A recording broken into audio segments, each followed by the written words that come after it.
जय गुरुदेव। जय गुरुदेव। जय गुरुदेव। जय गुरुदेव नाम किसका। जय गुरुदेव नाम किसका। प्रभु का पावन नाम। प्रभु का पावन नाम।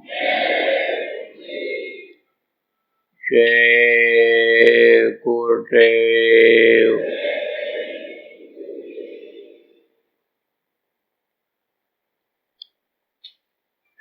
सर्वसमर्थ सर्वत्र स्मरणीय परम पूज्य गुरु जी महाराज, उपस्थित सभी साधक, सत्संगी, धर्म प्रेमी बच्चों एवं बच्चियों, आज 13 सितंबर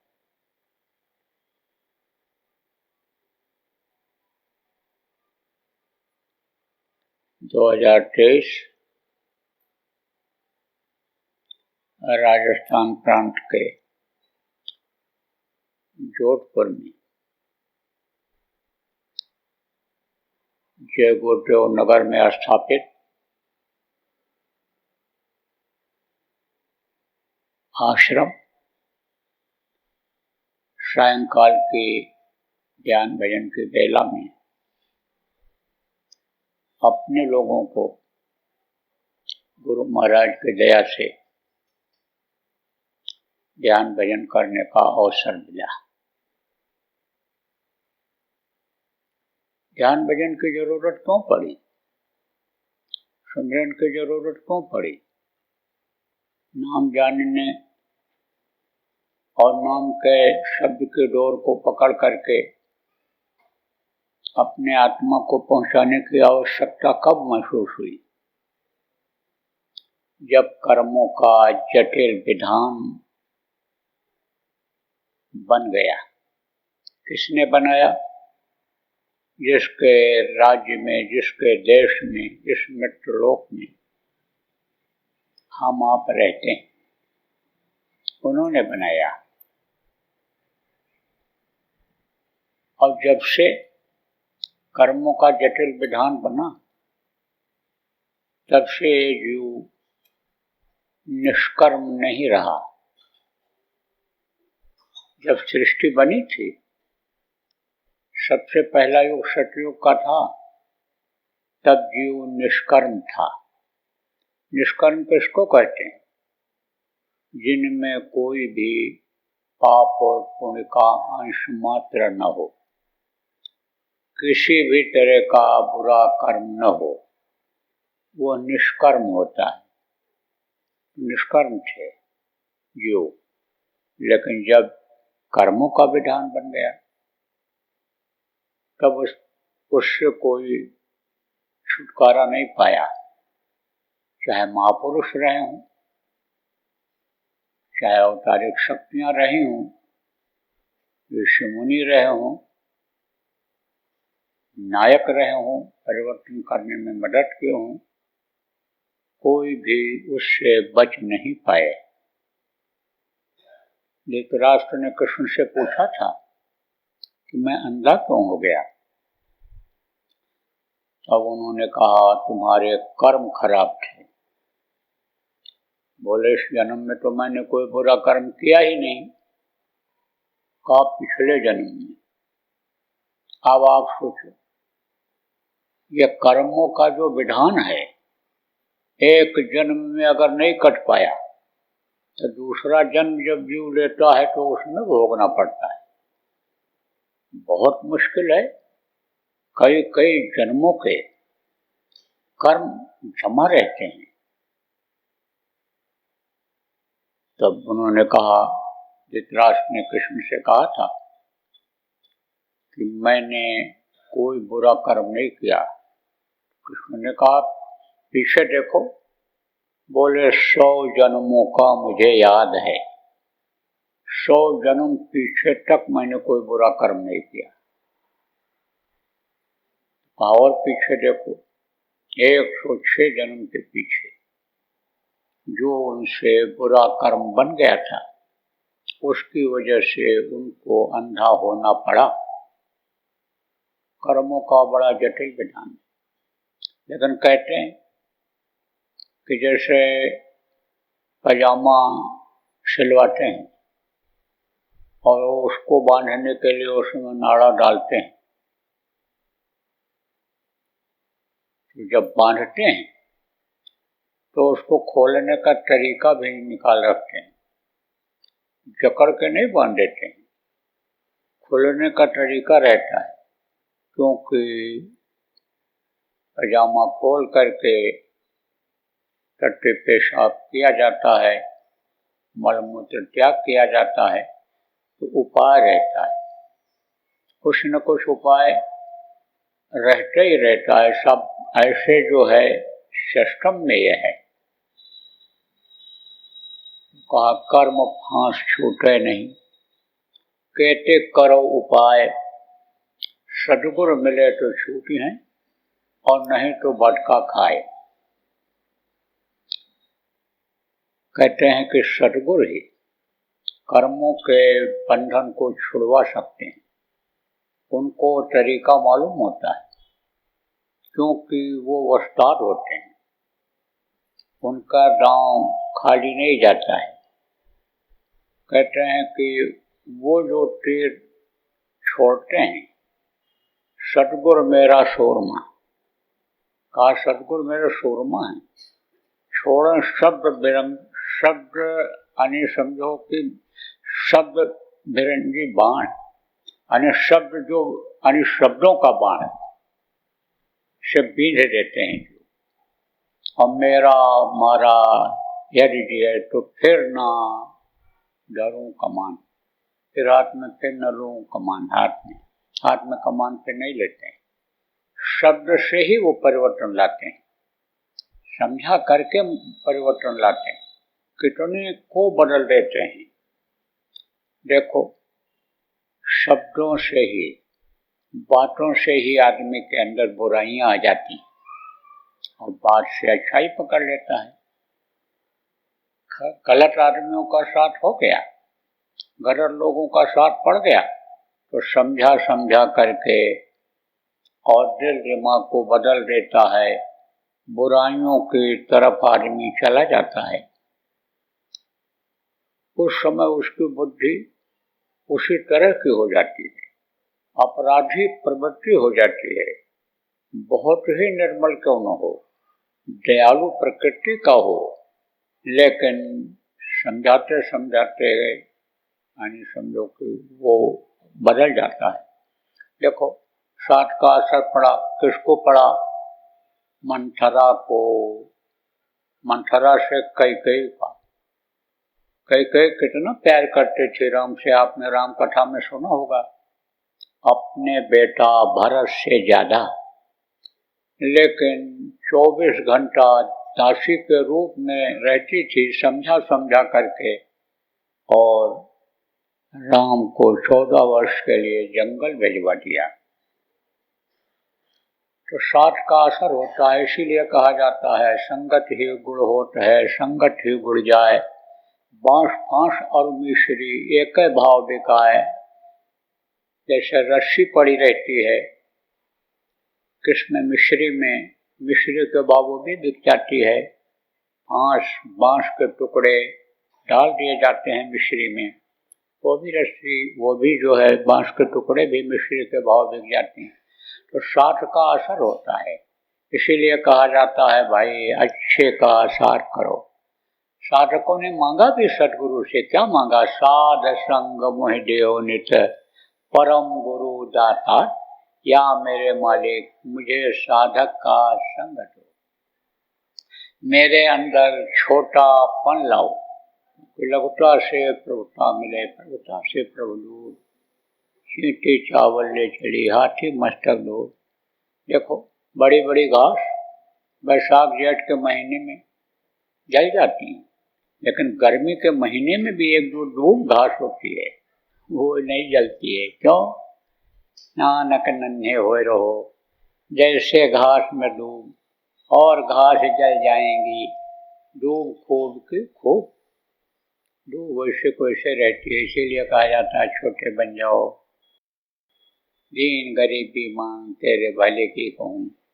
इसीलिए तो कहा भक्तों ने, कबीर साहब ने। देखो इन लोगों ने विभिन्न तरह के समझाए, समझाने में कोई कसर नहीं रखे, बातों को इतना बढ़िया ढंग से रखा, प्रभावी ढंग से रखा है कि आदमी उस चीज को अगर पकड़ ले तो एकदम परिवर्तन आ जाए। साईं अपने भगत को रूखी रोटी दे, चुपड़ी मांगत मैं डरूं, रूखी छीन न ले। रूखी रोटी खाता रहे आदमी निरोगी रहेगा, और चुपड़ी चुपड़ी खाता रहेगा तो एक दिन डॉक्टर मना ही कर देंगे कि अब तुम चिकनी चीजों को बिल्कुल बंद कर दो।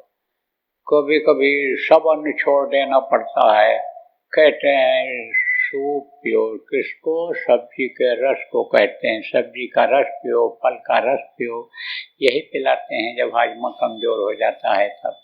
तो आपको मैं बता रहा था कि पहले निष्कर्म थे, और कर्मों को खत्म करने के लिए, जलाने के लिए संतों का प्रादुर्भाव हुआ कि अगर कर्म इनके नहीं जलेंगे तो जो पार नहीं हो पाएंगे। तो संत आए, तो संतों ने समझाया जीवों को, संतों ने जीवों को समझाया, बताया, और ये रास्ता निकाल दिया। कौन सा रास्ता? सुरत शब्द योग का, जो हमको आपको मिला, गुरु महाराज ने दिया। गुरु महाराज जैसे सदगुरु मिले, और गुरु महाराज ने समझाया, बताया, और समझ में जब आ गया, सत्संग सुने, गुरु महाराज के नजदीक रहे, आते जाते रहे, तो समझ में आ गया कि भाई नाम दान लेकर के और अपनी आत्मा का कल्याण करना है, इसी काम के लिए मनुष्य शरीर मिला है। बाकी तो ये दुनिया संसार, ये जितनी भी चीजें हैं, ये सब अपनी कुछ नहीं है। जो अपने भी होते हैं उनकी भी कोई गारंटी नहीं है कि वो मौत के समय, आखिरी समय में साथ दे ही दें। आप पे समझो कहा ना, स्वार्थ लाग करें सब प्रीति, और सुर नरमुन सबकी यह रीति। सब स्वार्थ में, एक दूसरे के स्वार्थ में जुड़े हैं, एक दूसरे के लेना देना, कर्जा अदा करने के लिए साथ पड़ गया है। लेकिन आदमी इतना मोह में मस्त हो जाता है, औरत इतना मोह में, परिवार में मस्त हो जाती है कि अपना समय बेकार निकाल देता है। क्या हीरा जन्म अनमोल मिला, कौड़ी बदले जाए, कौड़ी की कीमत नहीं होती। और ये क्या है? ये हीरा है, मनुष्य शरीर ये एक हीरा है, देव दुर्लभ शरीर है। ये बड़े भाग्य से मिलता है, बड़े भाग्य मानुष तन पावा, सुर दुर्लभ सतन तन गावा, बड़े भाग्य से मिलता है। कोटि जन्म जब भटका खाया, और तब यह नर्तन करोड़ों जन्मों में भटकने के बाद ये मिलता है। और यह समय देखो बहुत से लोगों का बेकार चला जा रहा है। किसके प्रेम में? धन के प्रेम में, दौलत के प्रेम में, मान सम्मान के प्रेम में, बच्चों के प्रेम में, औरत के प्रेम में, पिता के प्रेम में, पत्नी के प्रेम में इतना लिप्त हो गया कि वही दिखाई पड़ रहा है। वो प्रभु, वो समर्थ गुरु जो हमेशा साथ देते हैं, उनको तो बिल्कुल भूल ही गया, और उनकी बातों पर भी गौर नहीं करता।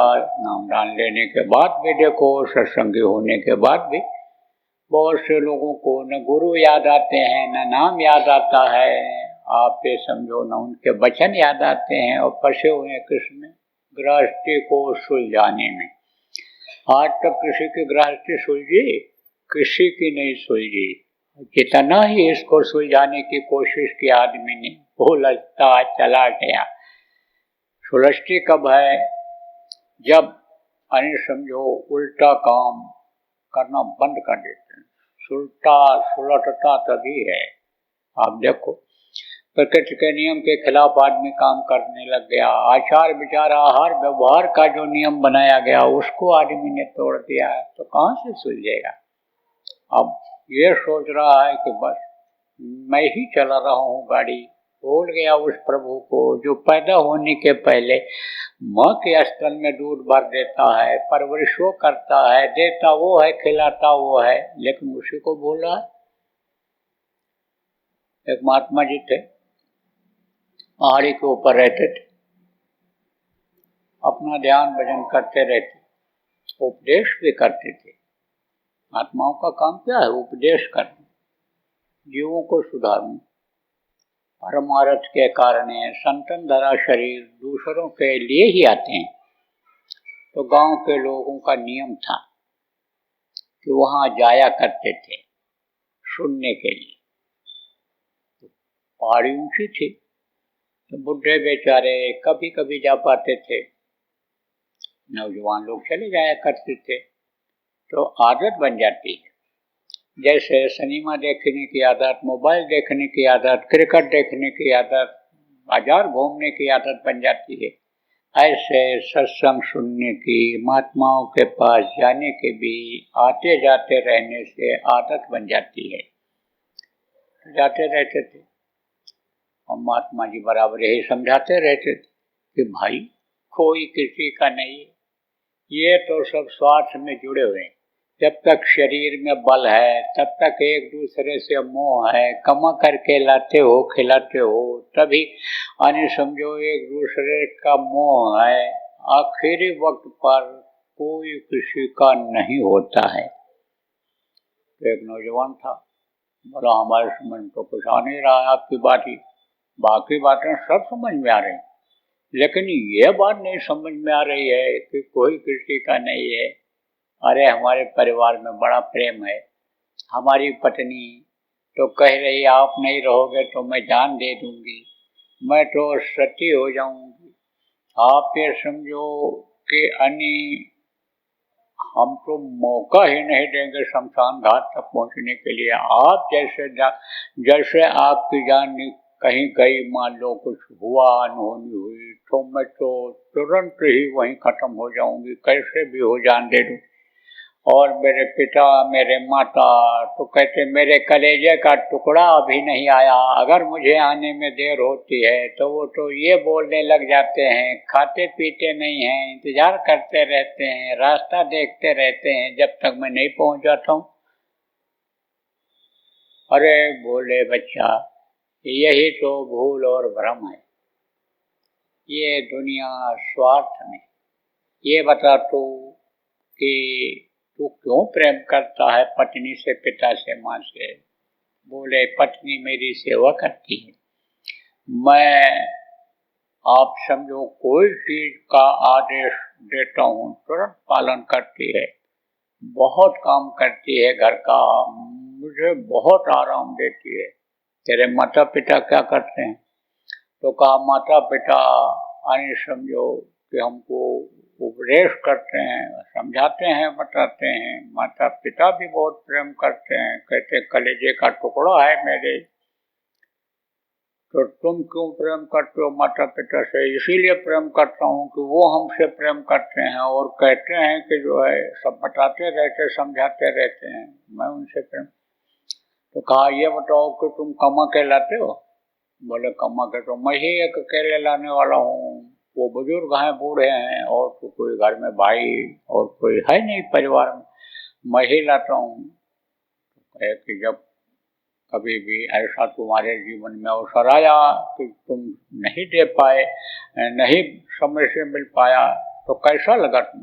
बोले कुछ खराब तो लगा, लेकिन सोचा उन्होंने नहीं हो आ पाया होगा, चलो कोई बात नहीं, फिर उम्मीद है आ जाएगा पैसा ले।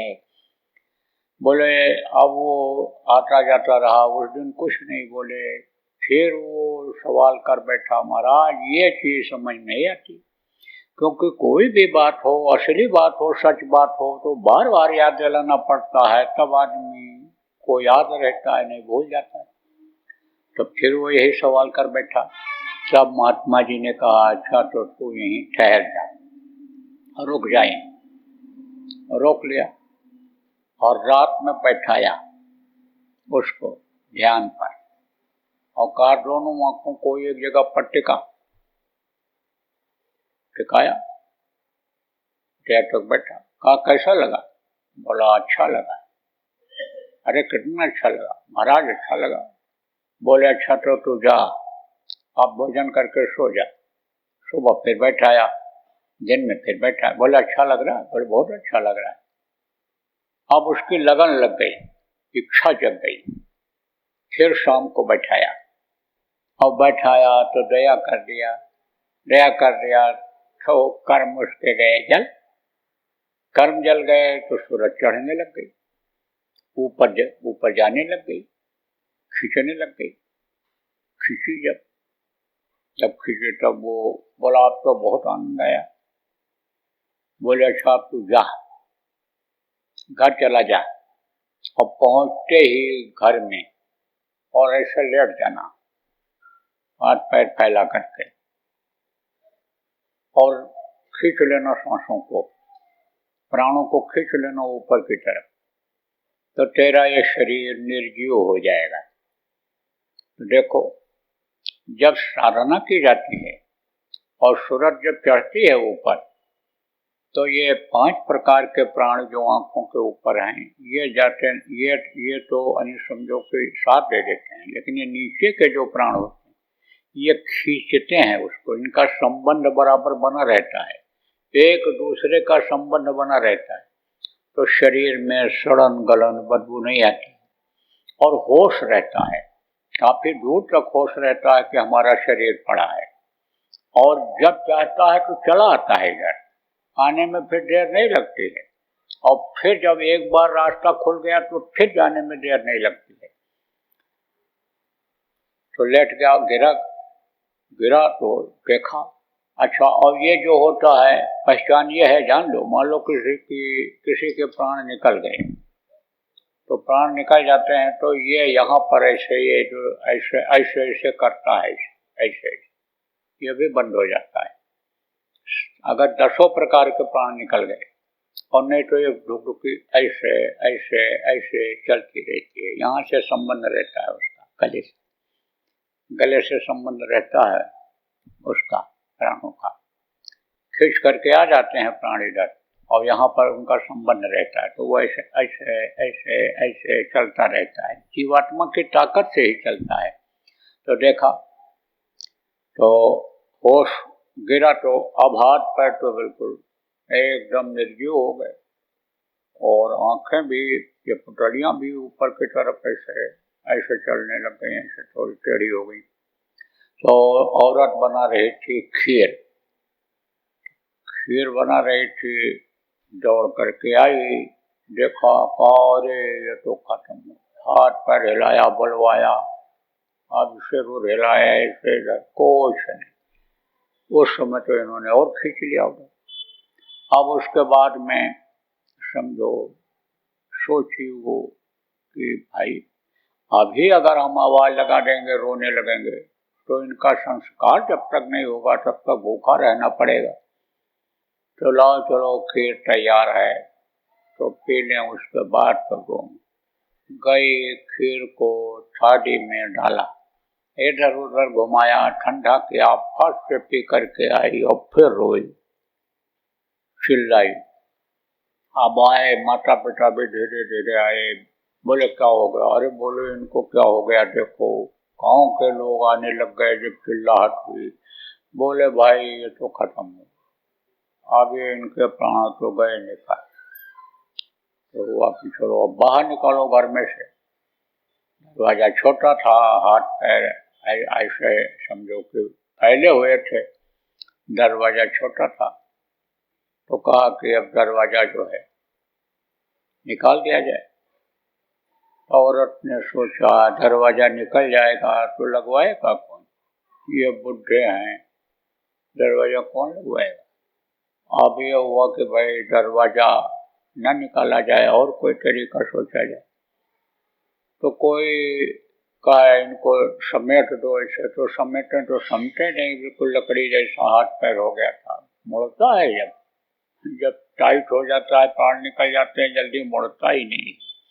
तो अब आप ये समझो कि उसी में से एक आदमी बोल पड़ा कि अब कौन इनसे मोह आ गया,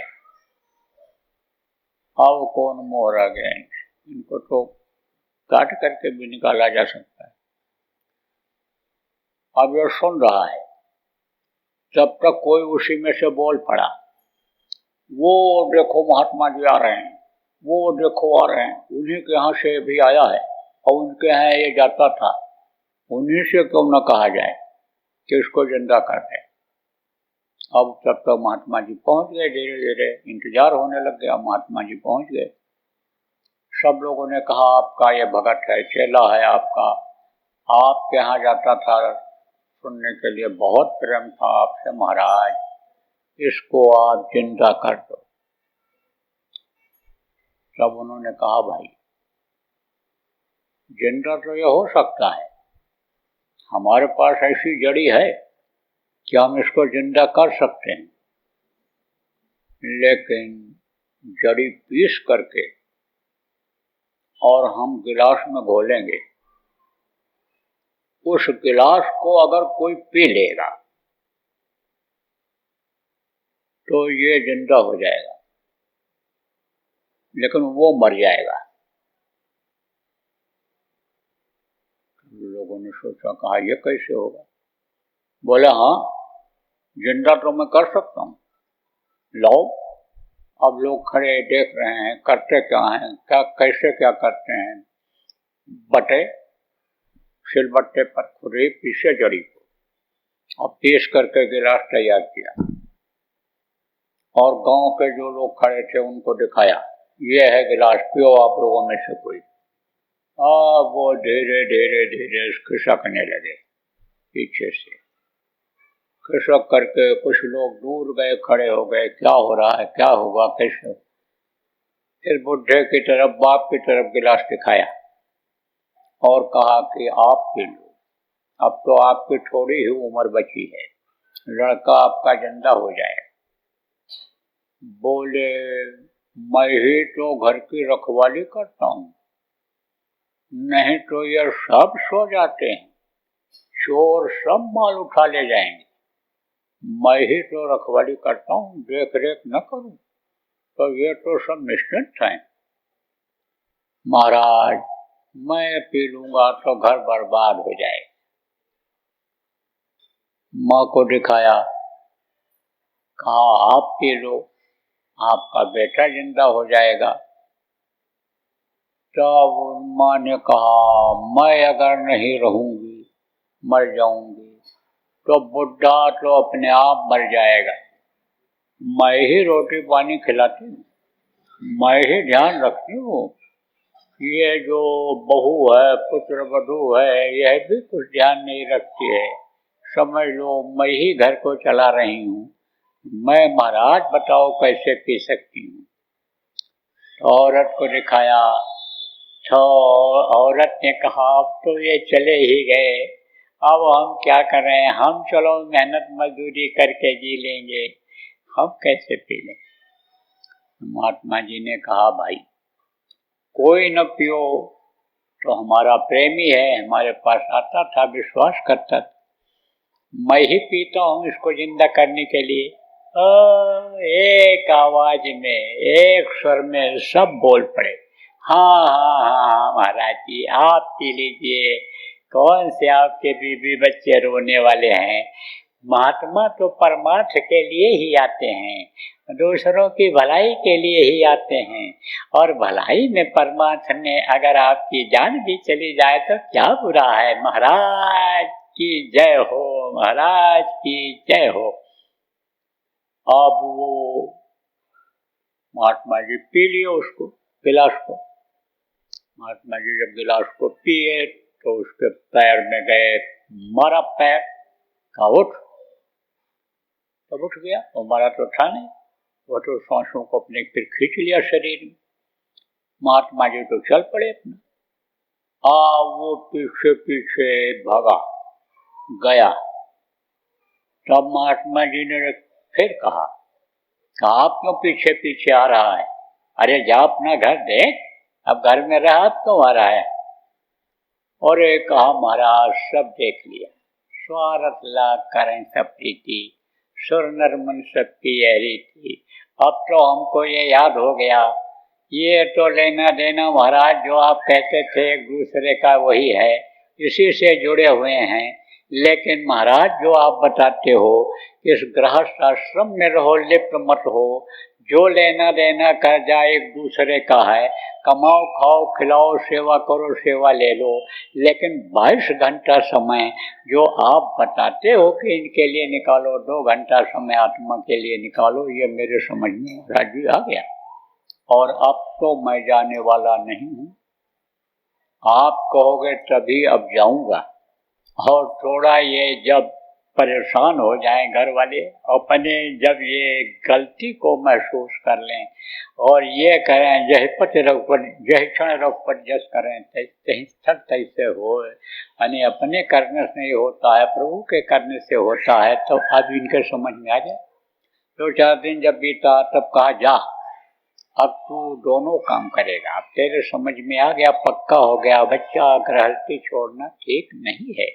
तो कहने का मतलब यह है कि कोई किसी का नहीं, और अगर इसी में फंसे रह जाओ, इन्हीं से मोह रह जाए, उस प्रभु से मोह न हो पावे जो सबका सृजनहार है, सबका दाता है, जो उद्धार कल्याण करने वाला है, उससे प्रेम न हो पावे, जो प्रभु से मिलने का, जीवात्मा के कल्याण का, उद्धार करने का, जिनके यानी पास तरीका हो, पावर हो, ऐसे गुरु से प्रेम न हो पावे तो समझो कि जीवन बेकार चला जाए।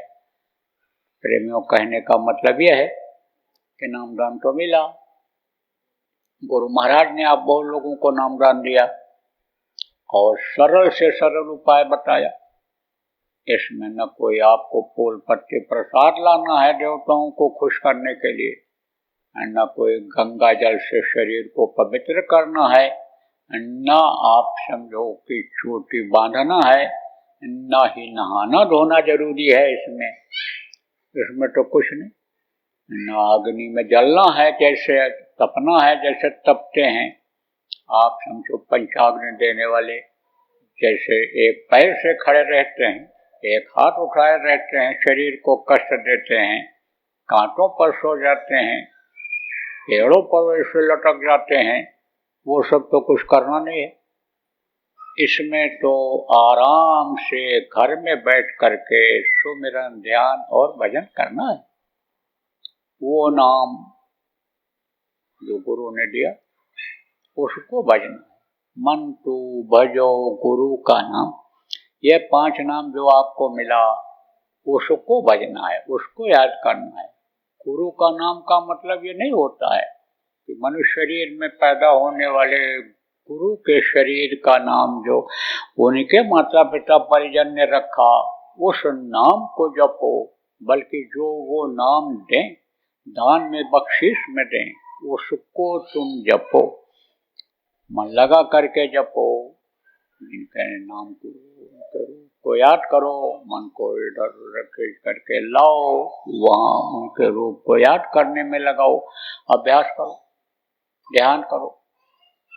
ध्यान में क्या होता है? ये जीवात्मा कहाँ है? शरीर को चलाने वाली।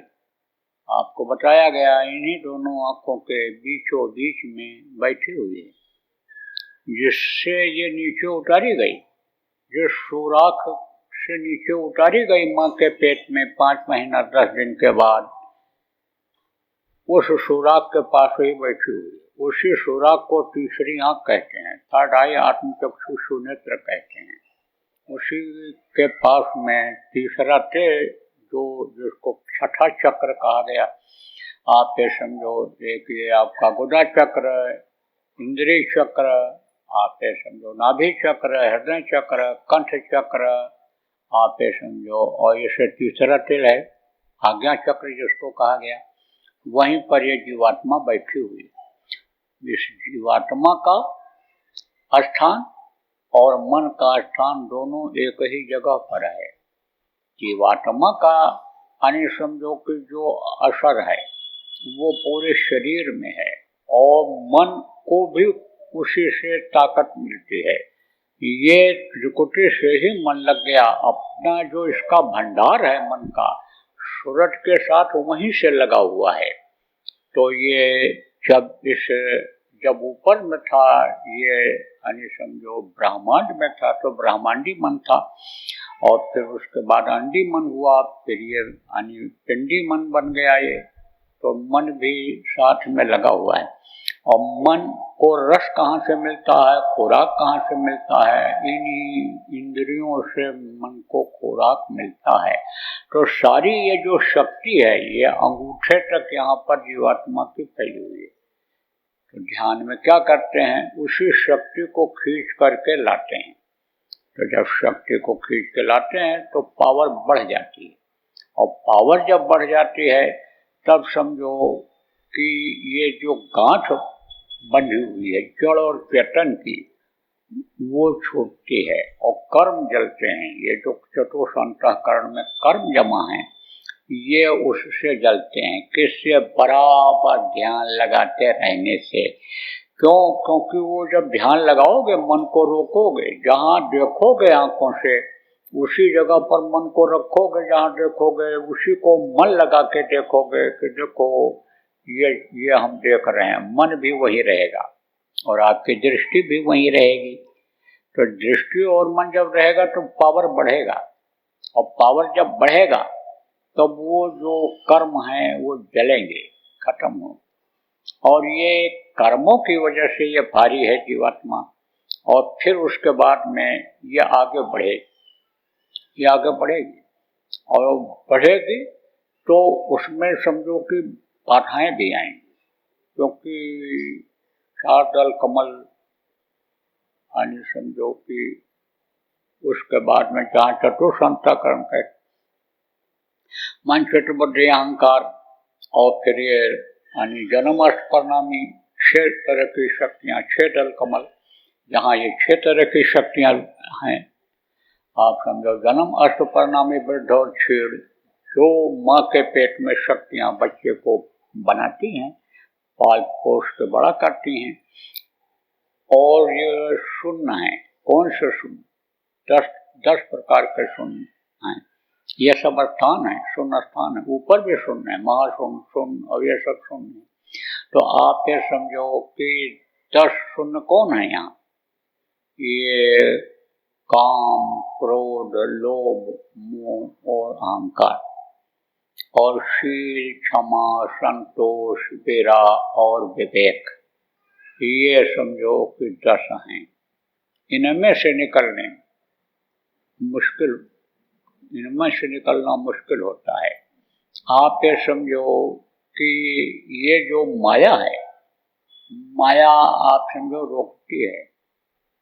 माया अगर अंदर में प्रकाश भी प्रकट हो गया तो कल बल छल कर जाए समीपा, आंचल मार बुझायो दीपा। वो दीपक अगर रोशनी टिमटिमा भी गई तो वो बुझा देती है किसी न किसी तरीके से। लेकिन जब समर्थ गुरु मिल जाते हैं, गुरु महाराज जैसे प्रेमियों गुरु मिल गए हमको आपको, तब वो क्या करते हैं, ये जो मोटे तौर से बताऊं आपको, ये जो काम की भावना बढ़ा देती है माया, क्रोध की भावना बढ़ा देती है, सूझबूझ से आदमी अलग हो जाता है। काम वासना में स्त्री पुरुष किसी को देखते ही नहीं, कौन है क्या है, कुछ नहीं। वो इच्छा की पूर्ति होनी चाहिए। आप ये समझो ऐसी इच्छाएं बन जाती हैं, ऐसा पैदा हो जाता है, ऐसी चीज आ जाती है दिमाग में कि अपना पराया कुछ नहीं दिखाई पड़ता है। जान चली जाए कोई फिक्र नहीं है। आप ये समझो, लेकिन इच्छा की पूर्ति होनी चाहिए। क्रोध इतना आ जाता है, उसमें भी अपना पराया का कुछ पता नहीं चलता है। यानी समझो कुछ भी कर डालने की इच्छा रखता है। क्रोध, लोभ बहुत बढ़ जाता है। अब उसमें भी अपना पराया, कहाँ से मिल जाए, किसको ले लो, किसको लूट लो, कहाँ से ले आओ, कैसे भी ले आओ। लोभ, मोह, मोह इतना व्याप्त हो जाता है कि जैसे कि मैं तो रह ही नहीं सकता हूँ, मर जाऊंगा इनके बगैर। आप इसमें जो अहंकार भी आ जाता है, भजन का ही अहंकार, पावर का ही अहंकार आ जाता है। तब जैसे जैसे जो चीज आती है, अगर गुरु याद रखें, कहा ना गुरु माथे पर राखिए चले आज्ञा में, है ना, कहा ना कि सहजो कारण जगत के गुरु बिन पूरे नाय, और हरि तो गुरु बिन क्यों मिले, सो समझ मन में। सहजों ने लिखा, ये सब सहजों हैं, मीरा हैं, ये सब कौन थी? ये सब भगत थी, ये भजनानंद थी, भजन करती थी, सूरज को अपने चढ़ाती थी। किसी से बता है? अरे अभी इनको मोह माया ज्यादा सताता है, किसको? देवियों को, इनको बच्चियों को।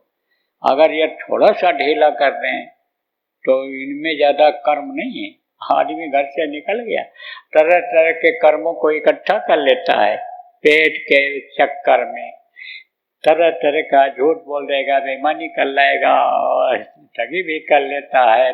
किसके लिए? पेट के लिए, इन्हीं के लिए, बच्चों के लिए। और ये अपना पकाती हैं, खाती हैं, सेवा करती हैं, भाव इनके अच्छे रहते हैं, कारण तो बहुत आगे बढ़ जाए। तो सहजों ने कहा कि गुरु के बगैर कोई भी कार्य पूरा नहीं हो सकता है। हरि क्यों मिले? प्रभु कैसे मिल सकते हैं बगैर गुरु की कृपा के, बगैर गुरु के दया के? तो गुरु अगर याद रहे तो वो काम जगा, तो वो शील में उन्होंने शील वाले शून्य में डाल दिया। आप ये समझो कि जैसे आग के ऊपर पानी डाल दो तो बुझ जाए, ऐसे वो वासना बुझ जाती है। क्रोध आया तो क्षमा भाव पैदा कर देंगे, याद दिला देंगे कि क्षमा बड़न को चाहिए, छोटन को उत्पाद, ये याद दिला देते हैं। अरे क्षमा आदमी करता है, इंसान करता है, वही भगवान तुल्य हो जाता है। कि अने समझो कि मेरे को ने लात मारा था अब अगर वो चाहते तो उनको श्राप दे सकते थे कि नहीं, लेकिन नहीं किया। आप फिर समझो श्राप नहीं किया। तो अब ये जरूर है, बल्कि लक्ष्मी ने श्राप दे दिया था कि मैं तुम्हारे पास नहीं रहूंगी, लेकिन वो अपने तप के बल पर बोले मैं तुमको पैरों पर गिरवाऊंगा। तो देखो बहुत दिनों से, बहुत यानी काफी समय से ये परंपरा चली आ रही कि लोग जो विप्र होते थे, ब्राह्मण जिनको कहते हो आप, विप्र किसको कहते हैं? पूजा है विप्र सकल गुणहीना, शूद्र न पूजिए वेद प्रवीणा। जो तीनों गुणों से परे हो जाते हैं, कौन? रजोगुण, तमोगुण, सतोगुण। ये सब क्या है? ये बाधक हैं आदमी के आगे बढ़ने में, तरक्की करने में। तो जो इससे आगे निकल जाते थे, गुणातीत हो जाते थे, वो ब्राह्मण कहलाते थे, साधना करते थे। तो उनके पैरों पर रख करके बहुत से लोग अब भी प्रणाम करते, पैर छूते हैं उनका, पैरों पर रख देते हैं लक्ष्मी। तो तप में इतनी शक्ति, तपस्या में, साधना में इतनी शक्ति। तो अब आप ये समझो कि क्षमा भाव आ जाता है। अब आप ये समझो लोभ आया, क्षमा, संतोष आ जाता है आदमी। क्या भाव है? संतोष। धन, सब धन धूल समान, कोई हीरा डाल दे, मोती डाल दे, वो ये चीज समझ ले कि ये तो दूसरे का है, हमको तो अपनी मेहनत की कमाई पर भरोसा रखना चाहिए, है ना? कहा ना, जननी समझान ही पर नारी, और धन पर आविष्ट विश्वारी। दूसरे का धन जहर की तरह से होता है, और दूसरे की माँ बहन अपनी माँ और बहन की तरह से होती है। ये भाव आदमी को आगे बढ़ा देता है, ये सतयुगी गुण में ला देता है, यही आने वाले सतयुग को दिखा देगा। तो आप ये समझो कि उनके अंदर संतोष आ जाता है, फिर विवेक आ जाता है। समझ लो कि जब ये शोर करता है अहंकार, आप ये समझो जोर करता है, तो ये समझो कि गुरु की मदद से ये ऐसा होता है, ये शुद्ध से भी निकल जाती है। और जब आगे बढ़ती है तो निरखय रूप हंसो अपना काम, तो हंस तो कब बनती है? जब मानसरोवर में स्नान करती है। लेकिन जो लोग आत्मदर्शी बने, तत्वदर्शी बने, यानी समझो इन तत्वों की जानकारी जिनको हुई, बैगनी, नीला, पीला, हरा रंग, ये सब, इसमें सब रंग दिखाई पड़ता है, ये जो तत्व हैं इनमें, तो वो जब देखा तो उनको तत्व ज्ञानी कहा गया। आत्मदर्शी, आत्मदर्शी किसको कहा गया? जो अपने रूप को देखा। ये जो जीवात्मा शरीर के अंदर में, इसमें कम प्रकाश है, बहुत प्रकाश है इसमें। इसकी रोशनी को अगर देख ले इन बाहरी आंखों से कोई, तो अंधा हो जाएगा, देख नहीं सकता है। तो जब ये बंद है तो इसका रूप इसका नहीं दिखाई पड़ता है। जैसे आप ये समझो कि कोई बल्ब जल रहा हो और बल्ब को किसी चीज से आप ढक दो, रोशनी नहीं दिखाई पड़ेगी। ऐसे ये कर्मों से ढकी हुई है। ये कर्म जब हटेंगे तब आप ये समझो ये आगे बढ़ेगी, और जब ये आगे बढ़ेगी तब ये अपने रूप को देखेगी, और फिर जब अपने रूप को देखेगी ये जीवात्मा प्रकाश में, तब समझो कि वो समझ जाएगी कि ये जुड़ा हुआ है तार, ये प्रकाश कहाँ से आ रहा है, इसमें रोशनी कहाँ से आ रही, उस प्रभु से आ रही है। तब वो समझ जाएगा कि परम प्रकाश रूप दिन जाती नहीं, कुछ ही दिया गिरवाती, वो अब ऊपर दिया गिरा की जरूरत नहीं है, और अब हम प्रभु तक पहुंच सकते हैं, इसका ज्ञान हो जाता। अभी तो कोई भान नहीं, अभी तो कोई ज्ञान नहीं है इस जीवात्मा को, आपको भी कोई भान ज्ञान नहीं है। क्यों?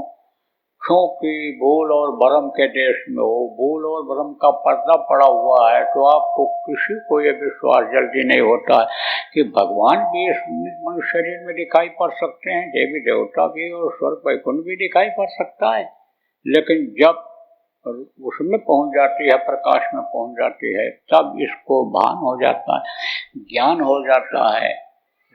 सन्मुख हो जीव में जब ही जन्म कोटि अगना से तभी, अब मैं सन्मुख हो गई, हमारे कर्म सब धुल गए जन्म।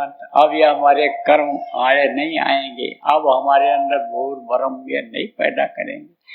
तब आप ये समझो भजन में क्या होता है, भजन में शब्दों को सुनने का अभ्यास किया जाता है।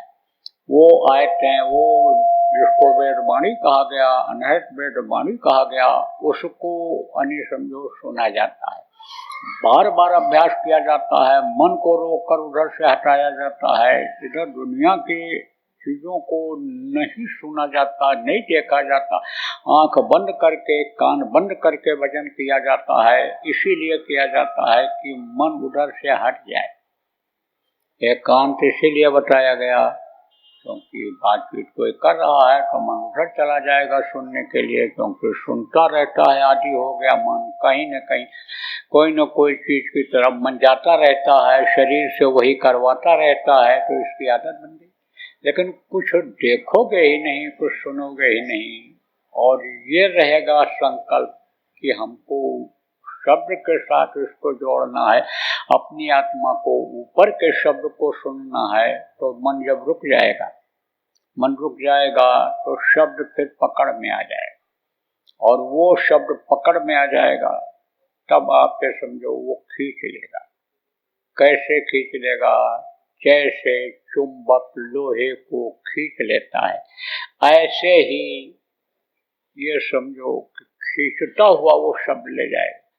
और शब्द में बड़ी तेजी है, शब्द में बड़ा आकर्षण है, और फिर ये ऊपर आने जाने लग जाएगी, कोई दिक्कत नहीं, कोई परेशानी फिर नहीं होगी। फिर तो लोगों में से ये जब शब्द खींचेगा ले जाएगा, रुकावट आएगी। गुरु अगर वहाँ याद आते रहेंगे तो वज्र की वाणियाँ जितनी लोगों की लगी हुई हैं इंद्रियों, वो सब खुलती चली जाएंगी। क्यों? क्योंकि शब्दमय गुरु के साथ ये जीवात्मा लग जाएगी, तो गुरु उस शब्द के साथ जब आगे बढ़ेंगे तो पीछे पीछे ये भी चली जाएगी। तो कहने का मतलब यह है कि उपाय करना पड़ेगा, कुछ न कुछ गुरु महाराज देखो कहा करते थे, करना पड़ेगा तुमको बराबर। देखो ध्यान भजन बराबर करते रहो आप। अब देखो हमको मालूम है कि इतने लोग सब लोग आ भी नहीं पाओगे, यहाँ आश्रम पर रोज नहीं आ पाओगे, तो घरों में करते रहो, आदत डालो ध्यान के भजन की। सुबह का समय बहुत अच्छा होता है। हफ्ते में एक दिन यहाँ साप्ताहिक सत्संग होता है, हफ्ते में जरूर आया करो। जो लोग नहीं आ पाते हैं, आसपास के आ सकते हैं, उनको भी बताओ चलो साथ में बैठ करके ध्यान भजन करेंगे। साधक के बगल बैठ करके साधना करने में उसका भी फल मिल जाता है। आप समझो जहाँ पर साधक बैठ करके साधना करते हैं, जगह भी जगती है, ऊपर से धार उतरती है, उनके शरीर के अंदर से हो करके धरती में जाती, वो धरती भी पवित्र होती है। वो भी जो बाधक होती है, बाधक चीजें होती हैं उस धरती में नीचे, जो मतलब कि जैसे कहते हैं ना, गुरुत्वाकर्षण शक्ति धरती में होती है, अपनी तरफ हर चीज को खींचती है। तो वो शक्ति होगी अपनी तरफ खींचने की जीवात्मा की, वो समझो वो काम नहीं करेगी फिर बार बार, वो धरती शुद्ध हो जाएगी। वो समझो कि वो चुंबकत्व शक्ति उसकी खत्म होगी। उस चुंबक के आगे जो अभ्यास आप करोगे, जीवात्मा में जो ताकत है, शक्ति है, चुंबकत्व शक्ति है, उसके आगे वो निष्क्रिय हो जाएगी, काम नहीं करेगी। तो वहाँ पर ध्यान भजन का अच्छा मौका रहता है, ध्यान भजन बनता भी है। और जो लोग आप लोग आश्रम पर रहते हो, जहाँ सेवा करते हो, आप लोग भी बराबर बैठने की आदत डालो।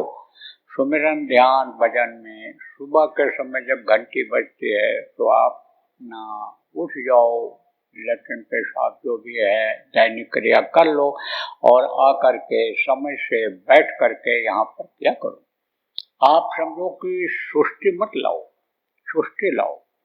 क्योंकि यहाँ रहना, यहाँ खाना और यहाँ ये जो उपयोग आप अपने शरीर के लिए चीजों को करते हो, ये है आप समझो कि ज्यादा महंगा आदमी के लिए पड़ता है।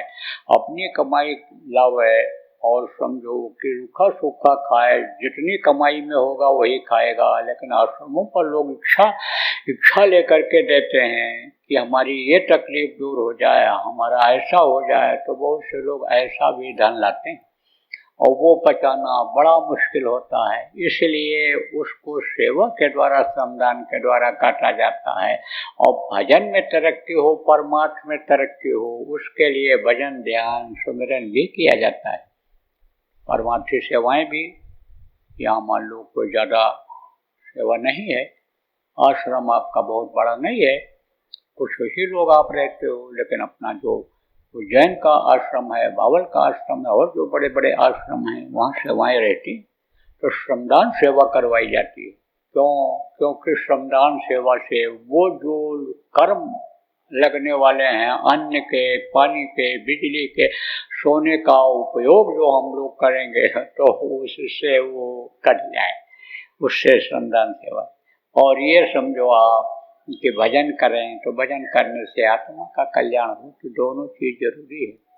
और मुस्तैदी से करो, आप जो भी हो समय से करो, समय किसी का इंतजार नहीं करता है। इसलिए आश्रमों पर आलस नहीं होना चाहिए, आश्रम के लोगों को चुस्त रहना चाहिए। मोटे तौर से बताएं, जैसे आश्रम पर आप रहते हो और 9 बजे तक सोते रहो, 8 बजे तक सोते रहो, कोई बाहरी आदमी आवे यहाँ रुक जाए सत्संगी, तो सुबह आपको देखेगा ये तो पड़े सो रहे हैं, तो उसका असर पड़ेगा। अरे कोई हारा थका आया है, सो रहा है, आप सुबह उठ करके उसको जगा दोगे, भाई साहब चलो थोड़ी देर सत्संग कर, चलो थोड़ी देर ध्यान भजन कर लिया जाए, प्रार्थना में बैठ जाओ, सुमिरन ध्यान भजन कर लिया जाए, फिर उसके बाद दिन में आराम कर लेना, तो वो भी सोचेगा कि भाई हाँ, यहाँ पर जो है परमार्थी निशाना वाले लोग रहते हैं। मोटे तौर से समझो गौशालाएं हैं, गौएं आपके यहाँ, अब गौओं की जो सेवा करते हो, गौएं किसके ऊपर है? आपके ऊपर निर्भर है, आपके ऊपर निर्भर है। आपको भूख लग जाए तो भंडारे में जो भोजन भंडारा बनाते हैं उनसे आप मांग करके खा लो। आलस्य अगर मन को आ जाए, तबीयत खराब हो जाए, तो आप बना के भी खा सकते हो, कैसे भी कच्चा पक्का किसी भी तरह से बना के पेट भर सकते हो। लेकिन जो आपके आसक्त हैं कि ये पानी पिलाएंगे तब हम पिएंगे, ये चारा डालेंगे तब हम जो है खा पाएंगे। देखो प्रेम, हमारा ये जरूर सिद्धांत है, हमारी ये सोच है कि फूल लगाओ तो खुशबूदार लगाओ, लेकिन लगाओ फूल तो समझो कि उसमें पानी डालो, सूखे नहीं। पेड़ लगाओ, फलदार लगाओ, आप भी खाओ, कोई आ जाए वो भी खा ले, और सार्वजनिक स्थान है, बहुत से लोगों को मिल जाएगा। लेकिन सेवा करो, उनकी रखवाली करो, दूध वाले जानवर रखो, पशु रखो, बछड़ा पैदा ही होगा, लेकिन उनको भी न बेच बाच करो। ज्यादा हो जाए, कोई जोतने के लिए ले जाए, पक्का हो जाए, सत्संगी है, कटवाएगा नहीं, मरवाएगा नहीं, तो दे भी सकते हो, कोई ऐसी बात नहीं। लेकिन आप ये समझो पक्का रहा है कि ले जाएगा बेच देगा, बेचने का वादा न करे, लिखा लो। लेकिन यह है कि यही नहीं है कि गाय के पास तब पहुंचे जब धोने को हुआ, बाकी कोई ध्यान नहीं। तो ध्यान देना चाहिए, सभी आश्रमों के लिए यह बात पहुंचेगी, पहुंचाना है प्रेमियों। तो आप जिम्मेदार लोग हो, सुनोगे इसको, वो पहुंचाओ उस बात को कि उनकी देख रेख रखो। अस्पताल खुला हुआ है, अब मरीज आया है, बैठा है, इंतजार कर रहा है, और डॉक्टर साहब कहाँ हैं? डॉक्टर साहब नहीं हैं, अभी नहीं आए, डॉक्टर साहब भी सोच के नहीं उठे, डॉक्टर साहब नहा धो रहे हैं, डॉक्टर साहब खा पी रहे। तो डॉक्टर का स्थान क्या होता है? डॉक्टर का स्थान भगवान जैसा होता है। कहते हैं ना, तकलीफ को भगवान दूर करता है। और ये जो शरीरधारी डॉक्टर हैं, ये तकलीफ को दूर करते हैं। सोचना चाहिए कि ये इल्म हमको मिली कहाँ से। बहुत से लोग हैं कंपटीशन में बैठते हैं, यानी परीक्षा देते हैं, इम्तहान देते हैं, डॉक्टरी पढ़ने के लिए नहीं आ पाते हैं, और आपने परीक्षा दिया और आप आ गए, तो उस प्रभु की दया हुई कि नहीं हुई? आपके हाथ में यानी समझो कि हुनर आया, आपके दिल दिमाग जो आपका था वो हुनर वाला हुआ कि जिससे बीमार का आप इलाज करोगे, तकलीफ दूर करोगे, उसके आत्मा को, मन को सुख मिलेगा। तो समझो ये किसकी देन है? ये उस प्रभु की देन है।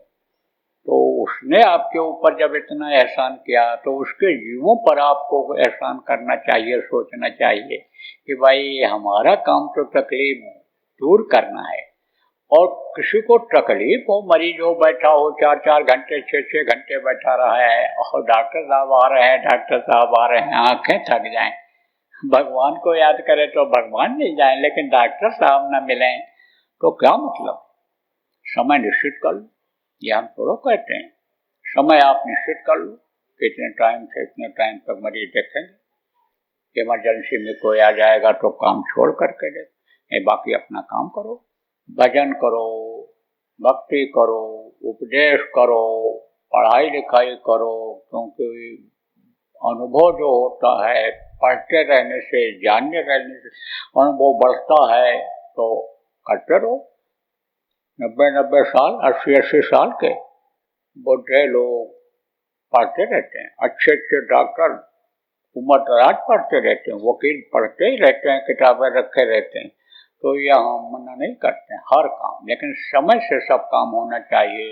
हमारा तो यही कहना है, चाहे ये अपना आश्रम हो, चाहे अन्य आश्रम हो। ये जो यूट्यूब पर सत्संग ये डाल रहे हैं, प्रेमियों बताओ भाई, बोला गया है, आप लोग अमल करो।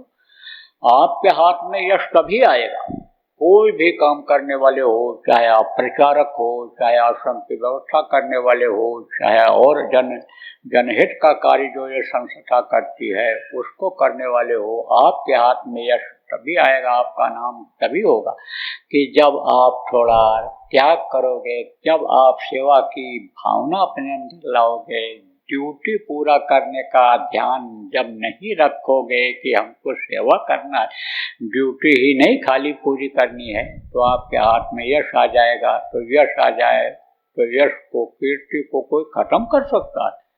अरे यश को तो आग भी नहीं जला सकती है। कहा न काह न अबला कर सके, काह न सिंधु समाए, काह न पावक जल सके, काल काहे न खाए। कहा अबला, आप समझो क्या नहीं कर सकती, काहे न अबला कर सके, और काहे न सिंधु समाए, समुद्र में क्या चीज नहीं समा सकता है, और काहे न पावक जल सके, आग में तो कहते सब चीज जल जाता है, लोहा पत्थर भी राख हो जाता है, कितना भी धातु हो तो वो भी, सोना भी गल जाता है आग में, तो क्या चीज आग में नहीं जल सकता। और काल किसको नहीं खाता है? काल सबको खाता है, जो पैदा हुआ उसको मरना पड़ता है। तब कहा पुत्र न अबला कर सके, इसके पति नहीं है, पुत्र नहीं पैदा कर सकती है, अबला पत यानी समझो पुत्र न अबला कर सके। और पाप न सिंधु समाए, पाप का जो होता है वो समुद्र में भी नहीं समाता। पाप का बोझा, पाप का गठरी बहुत बड़ी होती, पाप न सिंधु समाए। और यश न कीर्ति, यश जिसको कहते हैं, कीर्ति न यानी जल सके, किसमें पावक जल सके। और काल का है ना, काल अपने को नहीं खाता है, नहीं खा सकता। काल को जो बनाया है वो वही खींचते हैं। जब काल का जो लोक है, ये जो समझो दल कमल जहाँ वो बैठे हुए हैं, वो जो लोक है, जब महाप्रलय होता है और उनकी मौज होती है चिंताओं की, तब वो सिमटता है, नहीं तो बाकी वो अपने को नहीं। बाकी नीचे के इनको वो समेट लेता है, जब चाहे समेट ले, उसके पावर में है ये 33 को, दुर्गा 10 को, शंभु ब्रह्मा विष्णु महेश सूर्य चंद्रमा, ये तारे धरती, ये सब उसके पावर में। तो समझो कि नाम उन्हीं का हुआ कि जिन्होंने दूसरों के लिए काम किया।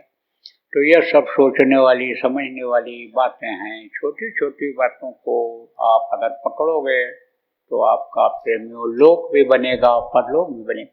तो देखो समय ज़्यादा हो गया, कोई आज सत्संग का कार्यक्रम तो था नहीं, लेकिन आप लोग जब आ गए हो, इच्छा रखते हो कुछ न कुछ सुनाया जाए तो सुना दिया गया। अब यहाँ पर देखो, कल हम भी सुबह निकलेंगे पोखरण में। कल कार्यक्रम है शाम को 6 बजे से, उसके बाद फिर परसों बाड़मेर में है, परसों जो है आपके जैसलमेर में, और फिर वहाँ से बाड़मेर जाऊँगा 17 तारीख को, वहाँ पर है। तो कल सुबह हम जल्दी निकलेंगे, लेकिन ध्यान भजन का ये जो कार्यक्रम है ये आपका बराबर चलता रहेगा।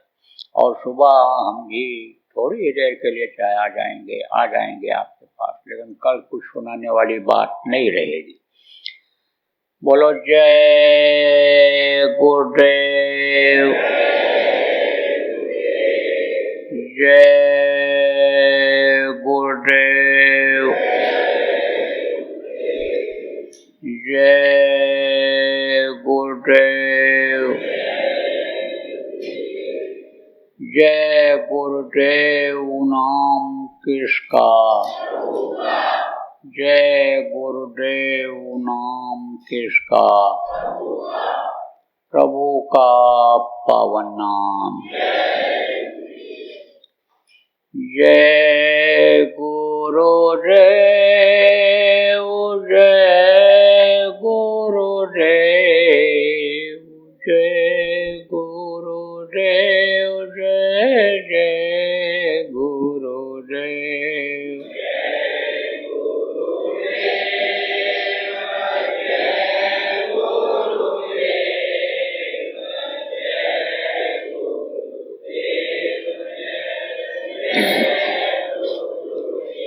जय गुरुदेव, जय गुरुदेव, जय गुरुदेव, जय जय गुरुदेव।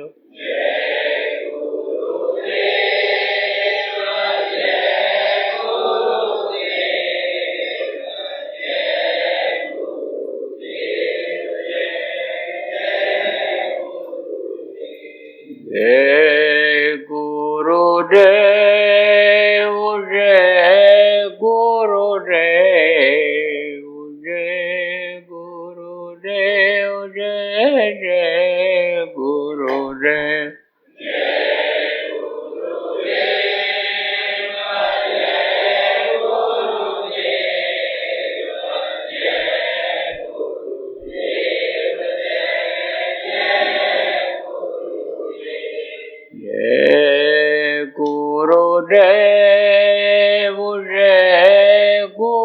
रे